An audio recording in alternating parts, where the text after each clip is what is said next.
ବୋଲବମ୍ ପାଇଁ ହଜାର ହଜାର ଭକ୍ତ ଜଳେଶ୍ୱରରୁ ବାହାରି ସୁବର୍ଣ୍ଣରେଖା ନଦୀରୁ ପାଣି ନେଇ ମାନସିକ କରି ଜଳେଶ୍ୱର ଏବଂ ଚନ୍ଦନେଶ୍ୱର ରାସ୍ତା ଦେଇ ହଜାର ହଜାର ଭକ୍ତ ଯାଉଥିବା ବେଳେ ଏହି ପରମ୍ପରା ଆଜକୁ ଶହ ଶହ ବର୍ଷ ଧରି ଚାଲି ଆସିଅଛି। ଯାତାୟାତ କରିବା ସମୟରେ ଭକ୍ତମାନେ ଅନେକ ଅସୁବିଧାରେ ସମ୍ମୁଖୀନ ହୁଅନ୍ତି। ସେହି ଭକ୍ତମାନଙ୍କ ପାଇଁ ଜଳେଶ୍ୱର ଅଗ୍ରଣୀ ସାମାଜିକ ସଂଗଠନ ମେ ଆଇ ହେଲ୍ପ ୟୁ ମୋ ପରିବାର ତରଫରୁ ମୁଗ, ବୁଟ, ଗ୍ଲୁକୋଜ୍, ଥଣ୍ଡା ପାଣି, ଔଷଧ ମାଲିସ ବ୍ୟବସ୍ଥା କରାଯାଇଥିଲା।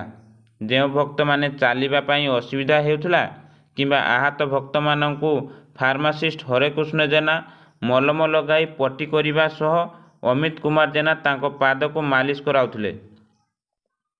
ଏହି କାର୍ଯ୍ୟକ୍ରମର ସଂଗଠନର ମୁଖ୍ୟ ଜଗନ୍ନାଥ ପରିଡ଼ା, ଜଳେଶ୍ୱର ଆପୋଲୋ କ୍ଲିନିକର ମୁଖ୍ୟ ଅଭିଷେକ ପରିଡ଼ା, ମାନସ ସାହୁ, ଶିବ ଶଙ୍କର ଜେନା, ରଞ୍ଜନ ପାତ୍ର, ରାଜୀବ ଗିରି, ଦେବୀ ଦତ୍ତ, ବର୍ଜୁଲ ହୁସେନ ଖାନ, କମଳାକାନ୍ତ ସାହୁ, ତନୁଜ ମହାନ୍ତି, ଅନିଲ ସେନାପତି ଉପସ୍ଥିତ ରହି ଏହି ସେବା କାର୍ଯ୍ୟକୁ ସହଯୋଗର ହାତ ବଢ଼ାଇଥିଲେ।